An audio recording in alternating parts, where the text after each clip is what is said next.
Buddhism practice ചെയ്യുന്ന ഏറ്റവും പഴയ രീതിയായ നിഗ്മ രീതിയാണ് ഇവർ ഫോളോ ചെയ്യുന്നത്. എനിക്കിപ്പോൾ ഓർമ്മ വരുന്നത് യോധ സിനിമയാണ്. അത്യാവശ്യം എല്ലാം ഇവർക്ക് ആവശ്യമുള്ള സാധനങ്ങൾ കിട്ടുന്ന ഒരു ഷോപ്പ് തന്നെയാണ്. അപ്പോൾ എൻ്റെ അമ്മയ്ക്ക് ഈ അരിയുടെ പേര് അറിയാണ്ട് ഒരു സമാധാനമില്ല. അപ്പോൾ ഞങ്ങൾ അവരോട് ചോദിക്കുവാണ്. പക്ഷെ അവർക്കും മനസ്സിലായിട്ടില്ല എന്താന്നുള്ളത്. ഇതെന്താന്ന് എനിക്ക് ഒരു ഐഡിയ ഇല്ല. കുറെ ഞാൻ തിരിച്ചും മറിച്ചൊക്കെ നോക്കി. ഇത് സത്യം പറഞ്ഞ ഒരു പ്ലാസ്റ്റിക്കിന്റെ ഫീലുണ്ട്. എനിക്കറിയില്ല ഇതെന്താ, നൂഡിൽസ് ആണോ എന്നറിയില്ല. അതിന്റെ ഇടയിൽ കൂടെ ഞാനും എൻ്റെ അനിയത്തിയും കൂടി കണ്ടുപിടിച്ചതാണ് ഈ ഒരു സംഭവം. ഇത് ചൈനീസുകാരുടെ കയ്യിൽ കാണുന്ന ഒരു വിഷറിയാണ്, വലിയൊരു വിഷറിയാണ്. അനിയത്തി പൊക്കിക്കൊണ്ട് വന്നതാണ്. അത് കണ്ടപ്പോൾ അമ്മയ്ക്ക് ഒരു ആഗ്രഹം അതൊന്ന് വീശി നോക്കണമെന്ന്. അങ്ങനെ ഞാനും ഒരു ഹാങ്ങിങ് ബെല്ല് മേടിച്ചു. ഗുഡ് ലക്ക് വരുമോ നോക്കട്ടെ വീട്ടിലോട്ട്. ഇന്ന് കുറേ നാൾക്ക് ശേഷം ഫാമിലി ആയിട്ട് നമ്മൾ പോകുന്നത് കർണാടകയിൽ കൂർഗ് എന്ന് പറഞ്ഞ സ്ഥലത്തുള്ള ഒരു ഗോൾഡൻ ടെമ്പിളിലോട്ടാണ്, നംഡ്രോളിംഗ് മൊനാസ്ട്രി. പോകുന്ന വഴി കാട്ടിലൂടെയുള്ള വഴികളാണ്, അതുകൊണ്ട് തന്നെ നമുക്ക് ആനയെ കാണാനായിട്ട് പറ്റി. ഇപ്പം നമ്മൾ പോകുന്ന ഈ മൊനാസ്ട്രീനെ നമുക്കൊരു മിനി ടിബറ്റ് എന്നും കൂടെ പറയാം. പോകുന്ന വഴി രണ്ട് സൈഡിലും ഇതുപോലെ ഫ്ലാഗ് എല്ലാം വെച്ചത് കാണാൻ നല്ല ഭംഗിയാണ്. ഈ ഒരു ഭാഗം എത്തുമ്പോൾ നമുക്കൊരു ടിബറ്റിലൊക്കെ ചെന്നൊരു ഫീലാണ്. അങ്ങനെ നമ്മൾ നംഡ്രോളിംഗ് മൊനാസ്ട്രിയുടെ ഫ്രണ്ടിലെത്തി. ഇനി നമുക്ക് കാർ പാർക്ക് ചെയ്യണം. അതിന് വേണ്ടി കാർ പാർക്കിംഗ് ഏരിയ ഉണ്ട്. അതിൻ്റെ ഒപ്പം തന്നെ ആയിട്ടാണ് വാഷ്റൂം ഫെസിലിറ്റീസും ഉള്ളത്. അപ്പോൾ വണ്ടി പാർക്ക് ചെയ്തു. ഇനി നമുക്ക് മൊനാസ്ട്രിയുടെ അങ്ങോട്ടേക്ക് നടക്കാം. കാറിന് പാർക്കിംഗ് ഫീ വരുന്നത് 40 രൂപയാണ്. അതിപ്പോൾ കൊടുക്കണ്ട, നമ്മൾ വന്ന് തിരിച്ച് വണ്ടി എടുക്കുമ്പോൾ മാത്രം ആ പേയ്മെൻറ്റ് ചെയ്താൽ മതി. ഇതാണ് നംഡ്രോളിംഗ് മൊനാസ്ട്രി. ടിബറ്റൻ ബുദ്ധിസം പ്രാക്ടീസ് ചെയ്യുന്ന ഒരു സ്ഥലമാണിത്.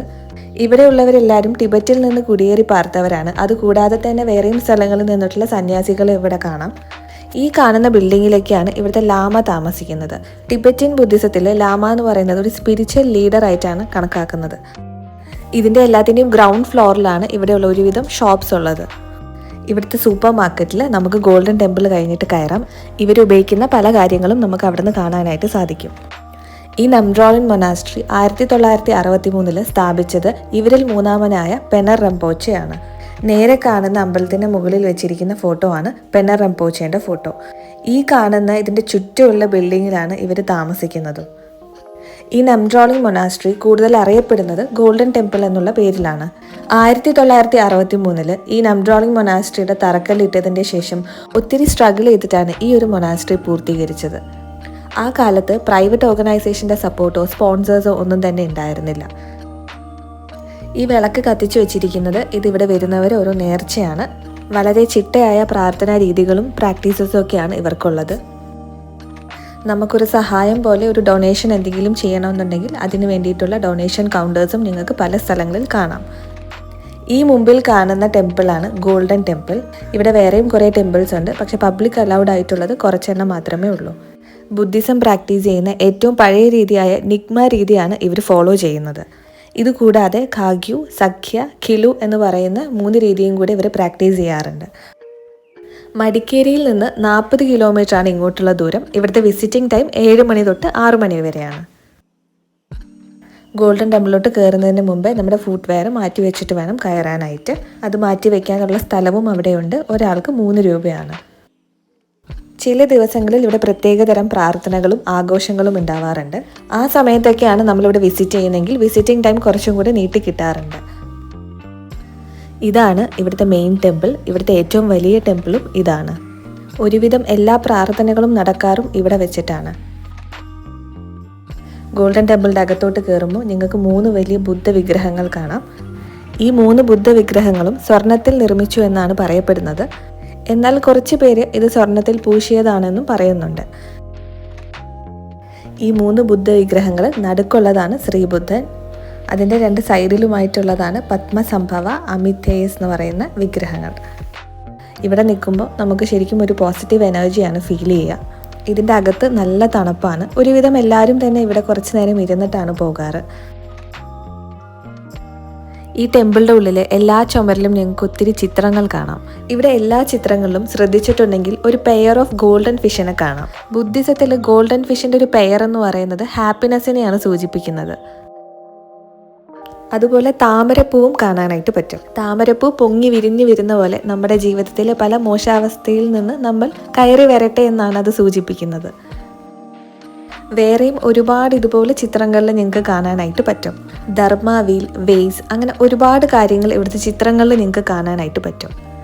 ഇവിടെ ഓരോ കാര്യങ്ങൾ ഓരോന്നാണ് സൂചിപ്പിക്കുന്നത്. അത് ഓരോ ചിത്രങ്ങളാണെങ്കിലും ഓരോ ബിൽഡിംഗ് ആണെങ്കിലും അതിൻ്റെ സ്ട്രക്ചർ ആണെങ്കിലും എല്ലാം.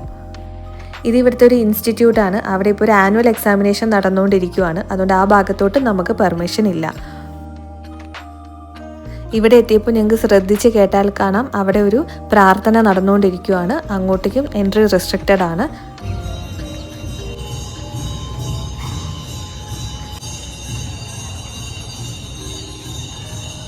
ഈ ഒരു സ്ഥലത്തിൻ്റെ വേറൊരു പ്രത്യേകത എന്ന് പറയുന്നത് ഇവിടെ എപ്പോഴും തണുപ്പാണ്.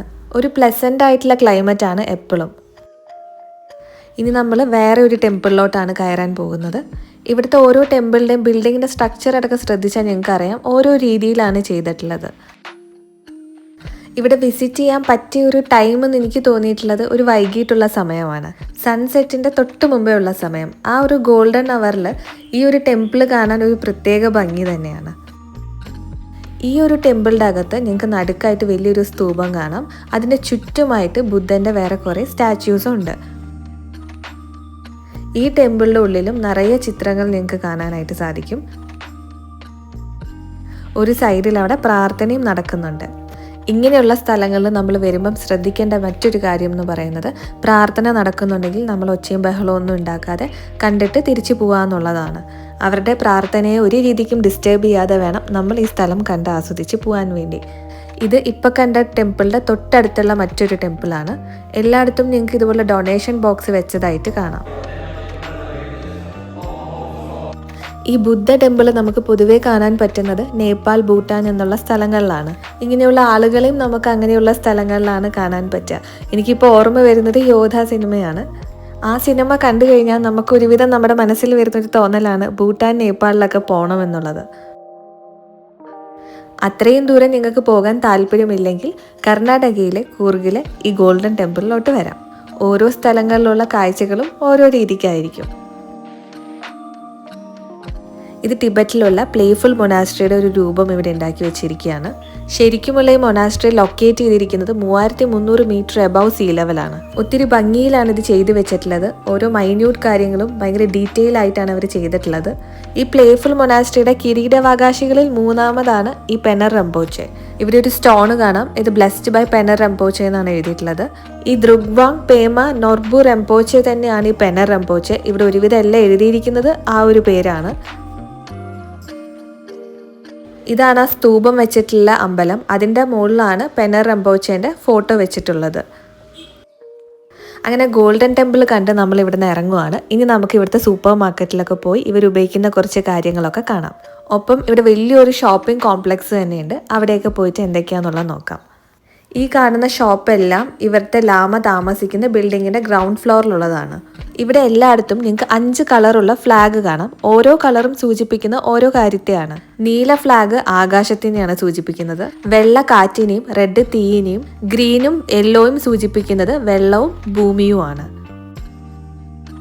ഇതിവിടുത്തെ ഒരു ഷോപ്പാണ്. ഇവിടെ നിങ്ങൾക്ക് കുറേ സൊവനിയർ എല്ലാം മേടിക്കാൻ കിട്ടും. കുറേ ബുദ്ധ സ്റ്റാച്യൂസ് എല്ലാം കാണാം. ഇതിവിടുത്തെ ഒരു സൂപ്പർ മാർക്കറ്റാണ്. ഇവിടെ നമുക്ക് ഇവർ ഉപയോഗിക്കുന്ന കുറച്ച് സാധനങ്ങൾ കാണാനായിട്ട് പറ്റും. ഇത് തലയാട്ടുന്ന കാണാൻ നല്ല ഭംഗിയുണ്ട്. കാറ്റൊന്നുമില്ല, പക്ഷെ എങ്ങനെ തലയാട്ടുന്നതെന്ന് മനസ്സിലാവുന്നില്ല.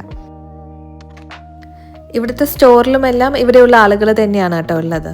ഇത് വലിയൊരു സൂപ്പർ മാർക്കറ്റൊന്നുമല്ല, ഒരു ചെറിയ ഷോപ്പാണ്. അത്യാവശ്യം എല്ലാം ഇവർക്ക് ആവശ്യമുള്ള സാധനങ്ങൾ കിട്ടുന്ന ഒരു ഷോപ്പ് തന്നെയാണ്.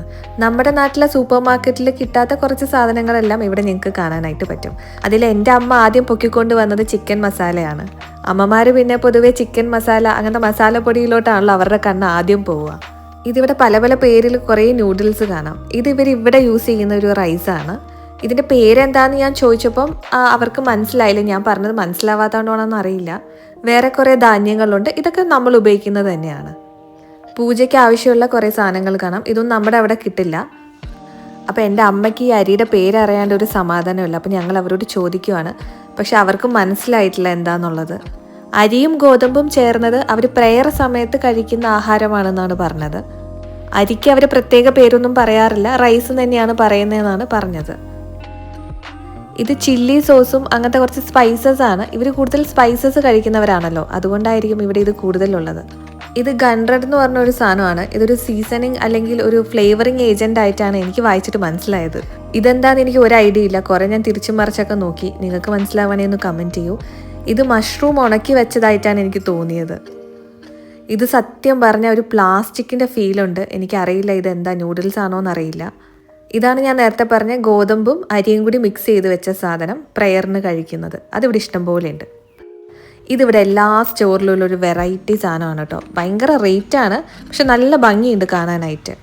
ഒരു വെറൈറ്റി സാധനം നമ്മുടെ നാട്ടിലൊന്നും അങ്ങനെ കണ്ടിട്ടില്ല. അങ്ങനെ നമ്മുടെ നാട്ടിൽ കിട്ടാത്ത അത്യാവശ്യം സാധനങ്ങൾ മേടിച്ച് ഞങ്ങൾ ഇവിടെ നിന്ന് ഇറങ്ങുകയാണ്. ഇനി നമുക്ക് മറ്റുള്ള ഷോപ്പിലും കൂടെയൊക്കെ ഒന്ന് കയറി നോക്കാം. ഇത് നമ്മുടെ നാട്ടിൽ ഞാൻ ഈ ഒരു ഐസ്ക്രീമിൻ്റെ ബ്രാൻഡ് അങ്ങനെ കണ്ടിട്ടില്ല.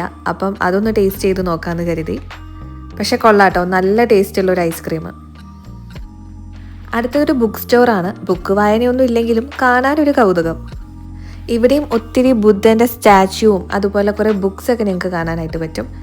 ഇവിടെ എല്ലാ ഷോപ്പിലും നിങ്ങൾക്ക് ഇങ്ങനെ ഓരോ മന്ത്രാസൊക്കെ എഴുതി വെച്ചിരിക്കുന്ന കാണാം. പിന്നെ ഇവിടുത്തെ പ്രയർ വീലിൻ്റെ ബെനിഫിറ്റ്സ് എന്താ, അങ്ങനെ കുറേ കാര്യങ്ങളൊക്കെ എഴുതിയത് കാണാം. ഇവിടെയും ഒത്തിരി സൊവനിയറൊക്കെ ഉണ്ട് കേട്ടോ. നിങ്ങൾക്ക് ഇവിടെ വന്ന ഓർമ്മയിൽ വേണമെങ്കിൽ ഒരെണ്ണം മേടിച്ചുകൊണ്ട് പോവാം. അതിൻ്റെ ഇടയിൽ കൂടെ ഞാനും എൻ്റെ അനിയത്തിയും കൂടി കണ്ടുപിടിച്ചതാണ് ഈ ഒരു സംഭവം. ഇത് ചൈനീസുകാരുടെ കയ്യിൽ കാണുന്ന ഒരു വിഷറിയാണ്. അതിൻ്റെ പല പല കളേഴ്സും മോഡൽസൊക്കെ ഇവിടെ കാണാം. നല്ല ഭംഗിയുണ്ടായിരുന്നു. പിന്നെ ഇതുപോലത്തെ കുറേ ഹാങ്ങിങ് ബെൽസ് കാണാം.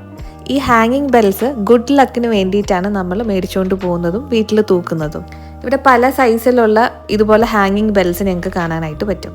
അങ്ങനെ ഞാനും ഒരു ഹാങ്ങിങ് ബെല്ല് മേടിച്ചു. ഗുഡ് ലക്ക് വരുമോ നോക്കട്ടെ വീട്ടിലോട്ട്. ഇതെങ്ങനെ ഇങ്ങനെ തല ആട്ടുന്നതെന്ന് മനസ്സിലാവുന്നില്ല. ഇതിവിടുത്തെ വലിയൊരു വിഷറിയാണ്. അനീതി പൊക്കിക്കൊണ്ട് വന്നതാണ്. അത് കണ്ടപ്പോൾ അമ്മയ്ക്കൊരു ആഗ്രഹം അതൊന്ന് വീശി നോക്കണമെന്ന്. ഈ ഹാങ്ങിങ് ബെൽസ് എല്ലാം ഇങ്ങനെ കൂടി ഒരുമിച്ച് കിടക്കുന്ന കാണാൻ നല്ല ഭംഗിയാണ്. ഇനി നമുക്ക് മെയിൻ സ്ഥലത്തോട്ട് പോവാം, ഷോപ്പിംഗ് കോംപ്ലക്സിലോട്ട്. ഇതാണ് ഇവിടുത്തെ ടിബറ്റൻ ഷോപ്പിംഗ് കോംപ്ലക്സ്. ഈ ഷോപ്പിംഗ് കോംപ്ലക്സിന് അവരൊരു പേരിട്ടിട്ടുണ്ട്. അത് വായിച്ചെടുക്കാൻ കുറച്ച് ബുദ്ധിമുട്ടാണ്. പാൽജോർ ഡാർജിലിംഗ് എന്നാണ് ഞാൻ വായിച്ചത്. കറക്റ്റാണോ എന്നറിയില്ല. ഈ ഒരു ഷോപ്പിംഗ് കോംപ്ലക്സിൽ കൂടുതലും ഡ്രസ്സാണ് ഞങ്ങൾക്ക് മേടിക്കാൻ കിട്ടുക. ഡ്രസ്സ്, ബാഗ്, അങ്ങനത്തെ കുറേ കാര്യങ്ങൾ. ഇവിടെ തണുപ്പായതുകൊണ്ട് തന്നെ ഒരുപാട് വൂളൻ ഐറ്റംസ് ഞങ്ങൾക്ക് ഇവിടെ കാണാനായിട്ട് പറ്റും. സ്കാർഫും മഫ്ലറും ഷോളും അങ്ങനത്തെ കുറേ കാര്യങ്ങളുണ്ട്. ക്വാളിറ്റി വൈസ് എനിക്കറിയില്ല, കാരണം എനിക്ക് ഒറ്റ നോട്ടത്തിൽ കണ്ടിട്ട് അത്ര ഒരു ക്വാളിറ്റി ആയിട്ട് തോന്നിയിട്ടില്ല. പിന്നെ നിങ്ങൾക്ക് കുറേ വെറൈറ്റി സാധനങ്ങളൊക്കെ ഇവിടെ കാണാനായിട്ട് പറ്റും. അപ്പം നിങ്ങൾക്ക് എന്തെങ്കിലും വെറൈറ്റി ആയിട്ട് തോന്നിയിട്ടുണ്ടെങ്കിൽ മേടിക്കുന്നത് നല്ലതായിരിക്കും. ഇതുപോലത്തെ വൂളൻ സ്വെറ്റേഴ്സ് എല്ലാം കാണാം. പിന്നെ ഇതുപോലത്തെ ബാഗ്, കൂടുതൽ ഇവിടെ വിൻ്റർ വെയേഴ്സാണ് ഞാൻ കണ്ടിട്ടുള്ളത്. പിന്നെ ഇതുപോലെ കുറേ വെസ്റ്റേൺ ഡ്രസ്സസ് എല്ലാം കാണാം ചില ഷോപ്സിൽ. അപ്പോൾ ഇതൊക്കെയാണ് ഇവിടുത്തെ ഷോപ്പിംഗ് കോംപ്ലക്സിലെ കാഴ്ചകൾ. അപ്പോൾ ഗോൾഡൻ ടെമ്പിളിൽ നിന്ന് നമ്മൾ ഇറങ്ങുവാണ്. കാഴ്ചകൾ ഇവിടെ അവസാനിച്ചിട്ടില്ല. ഇത് കഴിഞ്ഞ് നമ്മൾ ഇരിപ്പ് വെള്ളച്ചാട്ടത്തിൽ പോകുന്നുണ്ട്.